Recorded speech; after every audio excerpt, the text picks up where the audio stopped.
Bienvenidos amantes del horror al lugar donde el miedo se escurre por tus oídos. Este podcast no es apto para personas con problemas psicológicos o cardíacos. Quedan advertidos.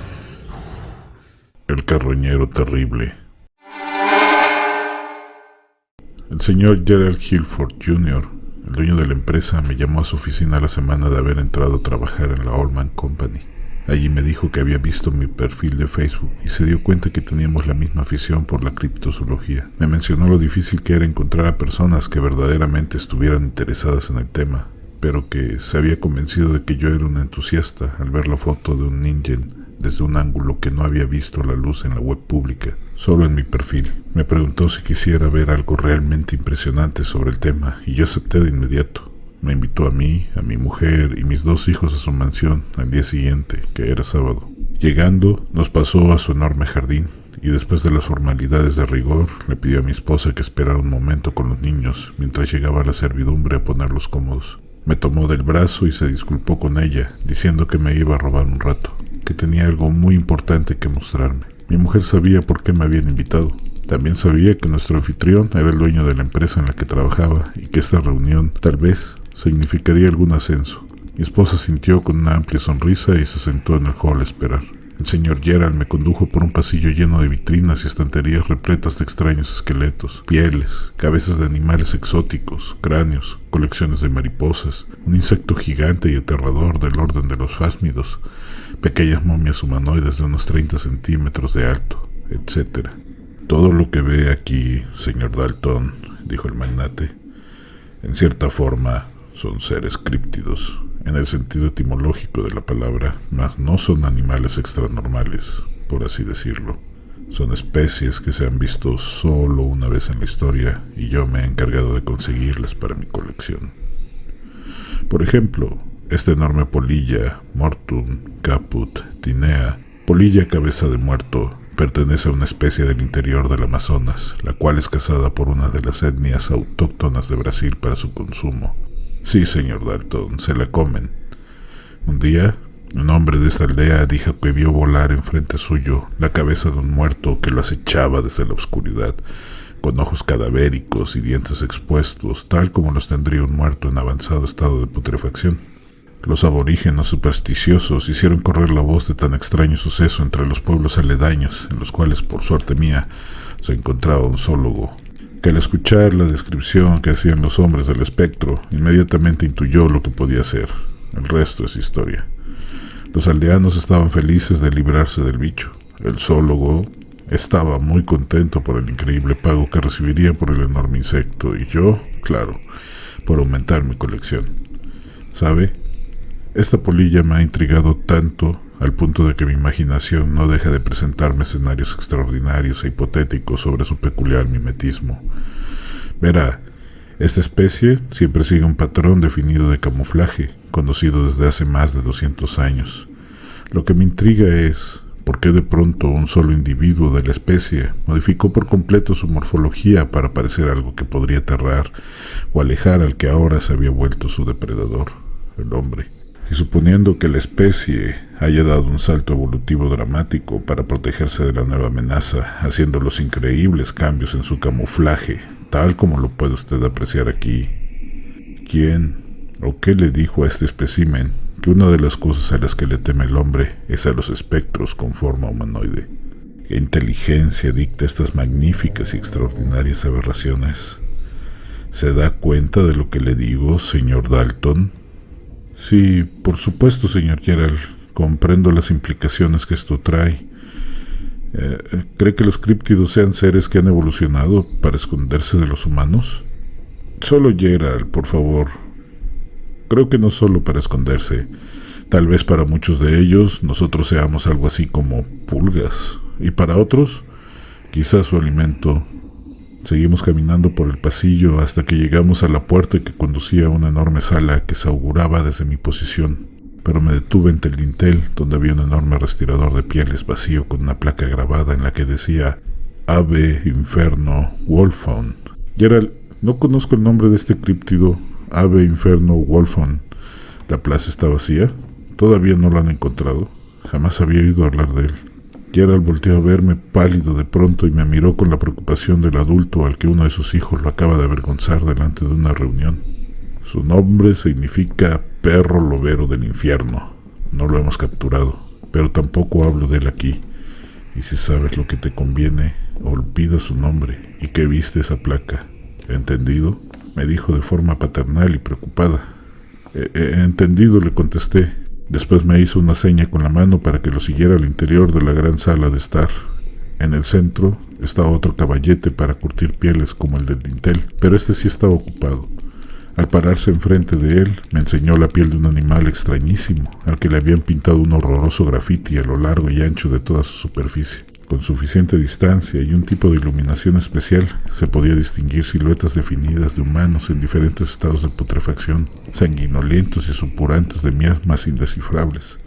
También se podían distinguir cráneos perforados y cabezas con las cuencas vacías. Traté de mantenerme expectante e interesado genuinamente en lo que el magnate me estaba mostrando. Al final preguntó: ¿qué te parece? Yo le respondí que francamente se me hacía horrible. Es la piel de un elefante pintada, ¿no? No conozco ningún críptido con una piel tan espeluznante como esta. Gerald me preguntó si quería escuchar la historia de esa extraña piel. A continuación, me señaló con la mano una botella de whisky de 25 años de una sola malta. Por supuesto, contesté, pero ¿mis hijos? ¿Mi familia? Pregunté un tanto preocupado por ellos. Él me tomó del brazo y me instó a que me asomara por su ventana para que viera lo que sucedía en su enorme jardín. Escuché caer los hielos en un vaso que tintinearon con el inconfundible sonido del cristal cortado. Mi esposa estaba sentada en una silla reclinada de jardín y la servidumbre le estaba preparando su cóctel preferido, mientras veía cómo los niños corrían y jugaban en los juegos que estaban distribuidos a lo largo y ancho del chalet. Luego dejó caer el vetusto licor sobre los hielos y el embriagante aroma a maderas inundó la habitación. Soy todo oídos, le dije. Tomé mi vaso, él tomó el suyo, y yo dudé sobre las normas de etiqueta que se deben de seguir con un hombre tan poderoso. Él solo me señaló con la mano el sillón, invitándome a sentarme, y así se zanjó de un tajo mi torpeza social. Me di cuenta que él no dijo ni una sola palabra después de invitarme el trago, y ya me había mostrado que iba a beber un trago muy exclusivo, que mi mujer estaba sentada tratada como una reina, y que mis hijos estaban divirtiéndose a más no poder. Expectante, le di un trago a mi whisky. Él hizo otro tanto con el suyo. Después de unos momentos, como queriendo acomodar sus ideas, dijo: el abuelo de mi abuelo fue un cazador de elefantes y traficante de marfil africano. No me avergüenza decirlo. La mayor parte de las grandes fortunas de hoy día, como la mía, provienen de la perspicacia, malicia, embustes y abrojo de ladrones, comerciantes y estafadores de épocas tan antiguas como las que le tocó vivir a mi abuelo. Hacia finales de los 1700 llegó a los oídos del capitán, así le decían a mi tatarabuelo, aunque desconozco si realmente fue marinero alguna vez en su vida. Supongo que transportaba toda su carga por río y mar. No lo sé francamente y realmente no tiene importancia. Sin embargo, así lo llamaré de ahora en adelante para contarte esta parte de la historia. Llegó a los oídos del capitán la historia de los Hawkers rojos de Zimbabue, unos colmillos muy extraños que terminaban en unos pequeños ganchos que se retraían hacia adentro. Eran de color escarlata intenso y si se pulían, brillaban con un color luminiscente intenso bajo la luz de la luna. Esto despertó la codicia del capitán de tal forma que preparó una expedición para partir de inmediato hacia el extraño tesoro. Al llegar a la aldea de los Sawa, una de las tribus autóctonas de Zimbabue, fue recibido por unos hombres que parecían esperarlo, pero no como el comprador de sus productos, sino como el experto cazador, cual su reputación precedía. Saludó a los aldeanos y sin dar rodeos le dijo al intérprete que les preguntara por la mercancía. El intérprete saludó levantando una mano e hizo lo que el capitán le había encomendado. El anciano jefe de la aldea miró al capitán y le hizo una seña para que lo siguiera. En cuanto se dio la vuelta, comenzó a hablar y el intérprete a traducirle. El jefe dice que no quiere venderle los colmillos del diablo rojo. Dice que se los regala, pero que a cambio necesita un favor. El abuelo escribió en su diario al respecto de ese día que al seguir al jefe pudo percatarse que casi no había niños ni mujeres. ¿Qué favor?, preguntó el capitán. Dice que quiere que usted mate al resto de los demonios, le tradujo el intérprete. ¡Demonios!, dijo casi riéndose el capitán, que inmediatamente pensó que le estaban tomando el pelo o que los estúpidos aldeanos supersticiosos se encontraron con algún animal deforme. Un aborto de la naturaleza como los elefantes albinos y deformes de Zanzíbar, y seguramente por su ignorancia se refieren a ellos como demonios. El anciano jefe llegó a lo que parecía la choza más grande de la aldea. Abrió de un jalón una especie de cortina que servía de puerta y entró de un paso invitando al capitán a que lo siguiera.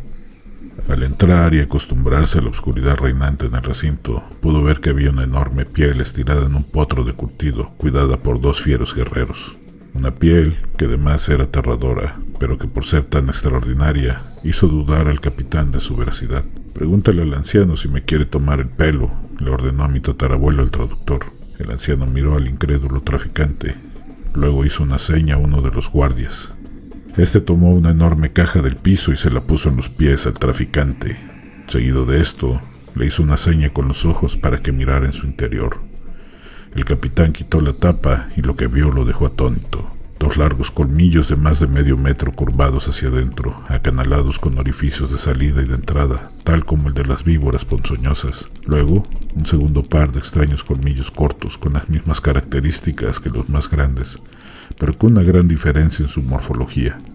Y para terminar, un cráneo 3 veces el tamaño promedio del de un hombre maduro, con diferencias enfermizas que le causaban un resquemor al capitán que jamás había sentido antes. El cráneo se abría desde la frente hasta la barbilla por un mecanismo biológico retráctil parecido al de las larvas de las libélulas. En este caso, el cráneo era un exoesqueleto que al separarse dejaba ver la verdadera naturaleza del monstruo, que para esos momentos, por el tiempo que había pasado, desde que lo mataron hasta que el abuelo lo vio, solo quedaba una sombra ominosa del ser.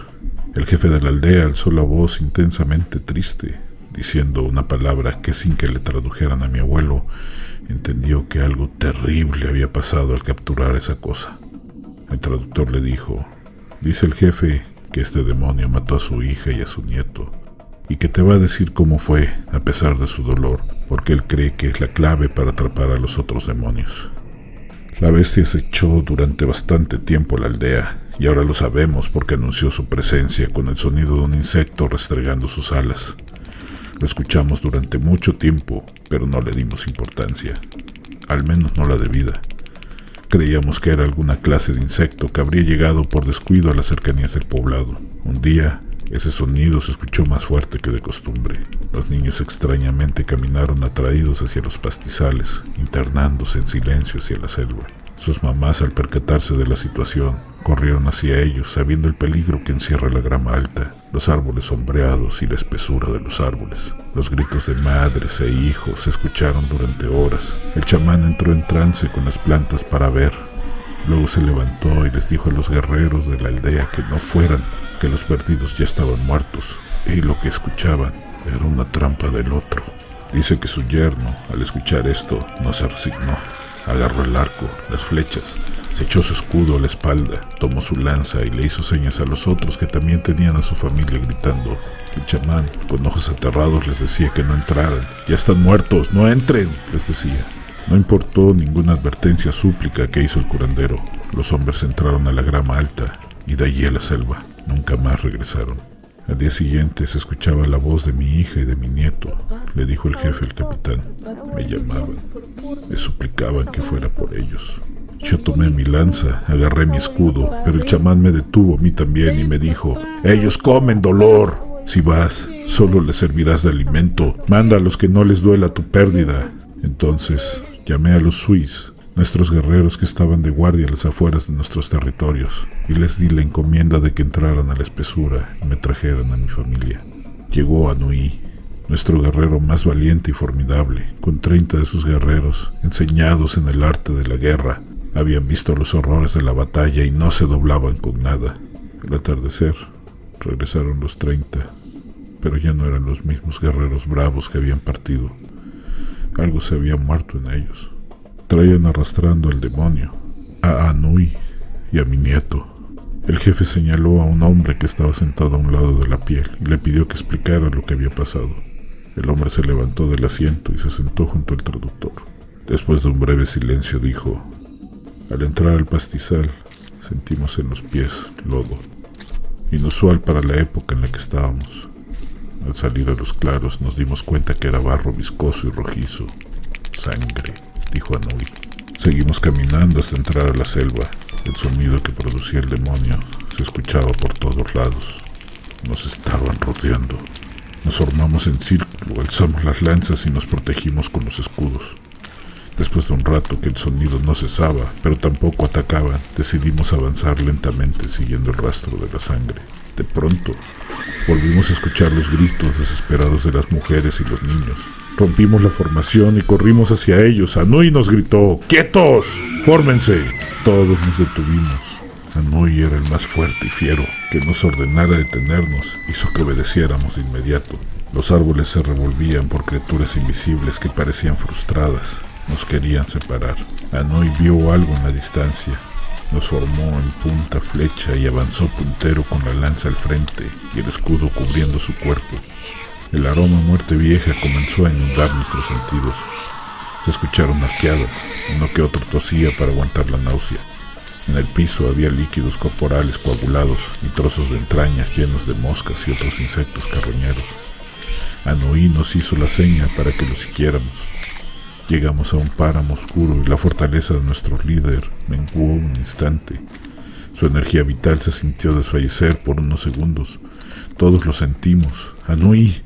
¡Anui! ¿Qué ves?, le preguntó uno de los guerreros del centro, los que cuidaban sus flancos.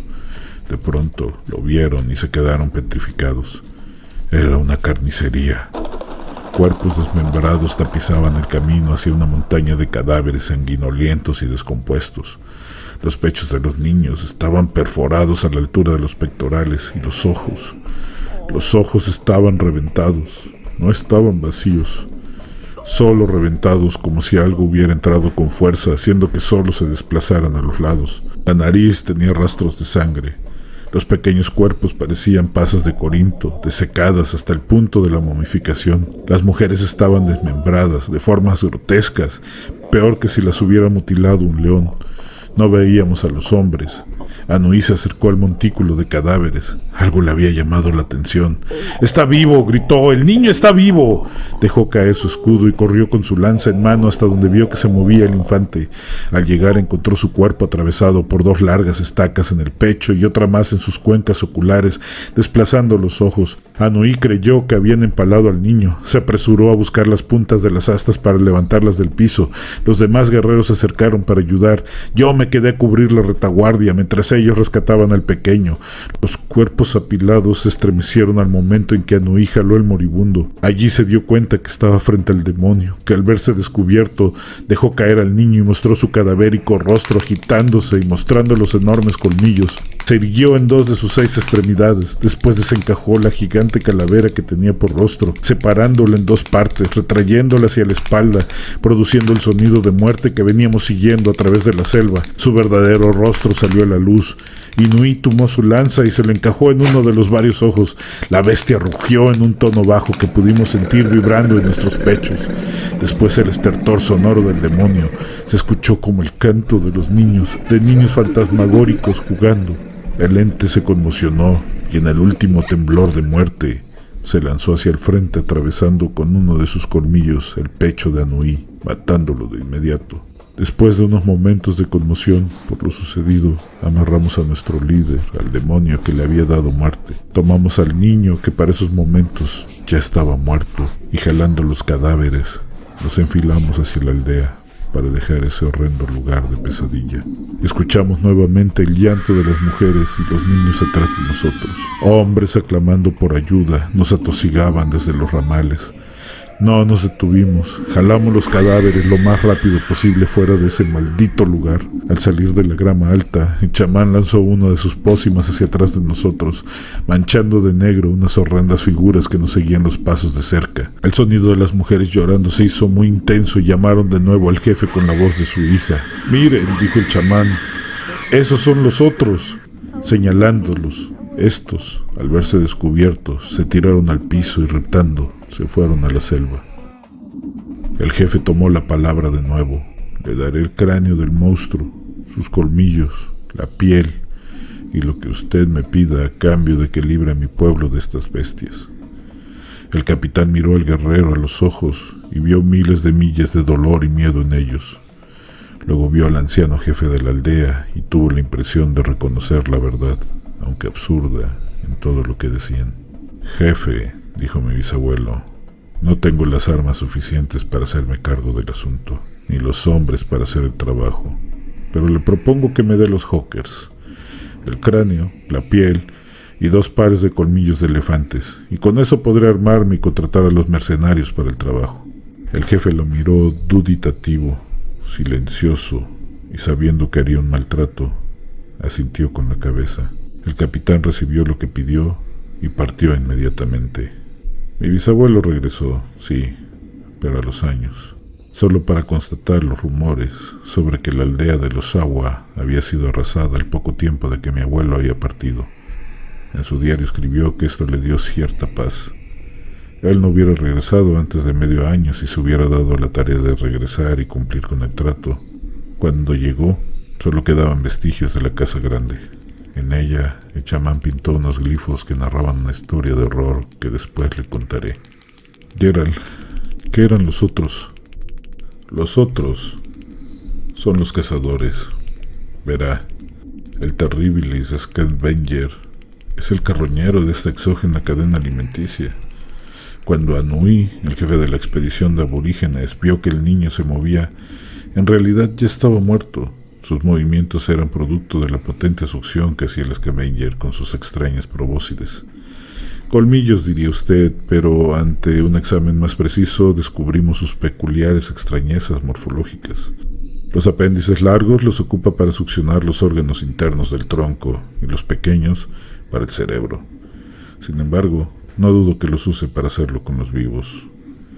El exoesqueleto que tiene en la parte frontal, a manera de calavera humana, son un par de alas atrofiadas de cutícula, que tienen la función de mimetizar al individuo en su entorno, tomando una posición pasiva. Muchos animales hacen esto, como las arañas de la arena. Sin embargo, nuestro terrible amigo, fuera de los enormes colmillos, no tiene otra defensa. Las patas no tienen garras. Su molosidad, si es que se me permite este término, no les permite correr. No tienen veneno. En fin, que su función es solo la de limpiar. Pero lo más notable de sus adaptaciones es la piel. Verá, señor Dalton, en la naturaleza hay depredadores y presas, y en los dos reinos, si se me permite decir, existe el mimetismo, que tiene la función de darle herramientas formidables para ser cazadores más efectivos a unos, y a otros la posibilidad de ocultarse para su sobrevivencia. Entre los cazadores que tienen estas ventajas evolutivas puede usted encontrar el tigre blanco, la mantis religiosa, el guepardo, etc. Por otro lado, están los que ocupan este mimetismo para esconderse, como los insectos hoja, los fásmidos, algunas polillas, camaleones, etc. El punto es que la piel del Scavenger configura sus surcos y poros delineando y dando forma a figuras muy regulares, parecidas a cadáveres humanos en estado de putrefacción. Dirá que tal afirmación es exagerada y que tal vez sufrimos de alguna clase de pareidolia. Le aseguro que si se presta a examinar la piel, se dará cuenta que todas las imágenes, sin excepción, son rostros, con nariz, ojos, boca, frente, etc. No hay error de percepción, señor Dalton. Esta piel le sirve para camuflarse en un entorno donde hay cadáveres en cantidades ingentes, pero no es un depredador. Entonces, al necesitar ocultarse, es por fuerza una presa. Pero, ¿qué cosa cazará el Scavenger? Entendemos por el diario del capitán que el Scavenger y los otros son simbióticos. ¿Qué horror milenario habrá forzado la adaptación de estos seres a vivir en montañas de carroña humana putrefacta para unos y a cazar a nuestra especie para los otros? Gerald, ¿cómo sabes que los otros son cazadores? ¿Qué son los otros? Dalton, cuando los carroñeros agitan sus exoesqueletos, producen un sonido que atrae a los niños. No sabemos todavía por qué pasa esto, pero sin entrar mucho en detalles, sabemos que los niños y sus madres son atraídos, torturados y asesinados con el único fin de atraer al macho de la familia, el cual es la verdadera presa del otro. Señor Dalton, ¿sabe usted que los niños, cuando son llevados a un estrés insoportable, oxidan la adrenalina generando un compuesto llamado adenocromo? Pues bien, tenemos la teoría que el Scavenger se alimenta de las sustancias segregadas por los niños. pero creemos que los otros consumen las sustancias que producen los hombres que van a rescatar a sus familias. ¿Se imagina el dolor y el miedo que ha de sentir un hombre al saber que su esposa e hijos están perdidos en la selva y que gritan de dolor y sufrimiento buscando la ayuda de su padre? ¿Se imagina, señor Dalton, las cantidades de adrenalina y otras sustancias psicotrópicas que el organismo del hombre produce para controlar el miedo y la desesperación que siente? ¿Cómo sabe todo eso? En primera instancia, por el diario del capitán. Recuerda que la primera expedición que hicieron los hombres para buscar a sus esposas e hijos no regresó. ¿Recuerda lo que le dijo el chamán al jefe de la aldea a lo que pasaría si él iba y por qué no debía hacerlo?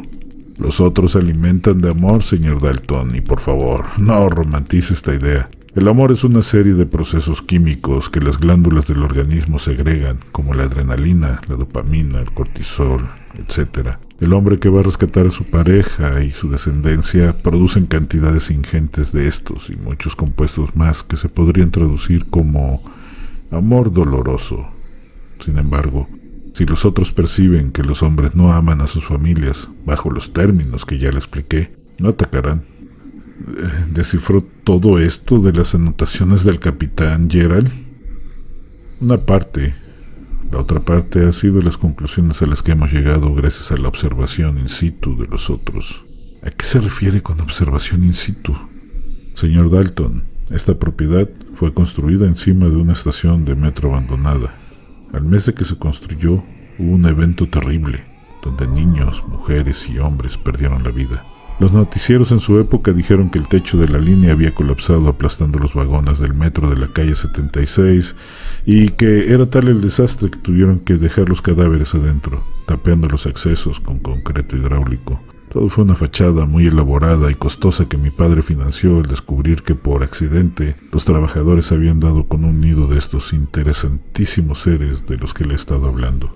¿Está usted diciendo que debajo de la propiedad hay Scavengers y los otros? Así es, señor Dalton, los hemos estado estudiando desde hace varios años, aunque los otros todavía nos resultan esquivos. Verá, los hombres ya no se comprometen como antes, ya no aman a sus esposas y a sus hijos de tal forma que al verlos en peligro produzcan las sustancias que los otros apetecen más. Digamos que los hombres ya no aman a sus familias. Con respecto a su pregunta sobre si estos seres están bajo la propiedad, debo de agregar que no solo están abajo. ¿Escucha ese sonido? Desde que usted entró, el Scavenger comenzó a frotar su exoesqueleto. ¿Lo escucha? ¿Lo escucha ahora? Déjeme hacerle otra pregunta, señor Dalton. ¿Usted ama a su familia? En eso me levanté del asiento, le aventé el vaso al señor Dalton. Corrí a donde estaban mis hijos temiendo lo peor. Afortunadamente solo estaban inmersos en un extraño sopor, al igual que mi esposa. Lo desperté jalándola del brazo, tomé a los niños y salí corriendo hacia el carro. Lo encendí, pensé que me detendrían. Comencé a maniobrar cuando escuché al señor Dalton gritar: «No se molesten en decirles nada a nadie de esto. Yo soy dueño de todos y de todo en esta ciudad. Pero respóndame, ¿ama usted a su familia? ¿Ama usted a su familia?» Salí a la calle y aceleré lo más que pude hacia la comandancia. Sé que probablemente el dueño de la empresa me haya querido dar una novatada, o tal vez esto sea una de sus excentricidades, pero no me sentí seguro y no sabía dónde ir con mi familia. Hizo muy bien en venir aquí. Su familia está en unos cubículos, bien resguardados y con protección. Pronto tomaremos cartas en el asunto, señor Dalton. Pero necesito que sea usted muy sincero al contestar la siguiente pregunta. Dígame, ¿usted ama a su familia?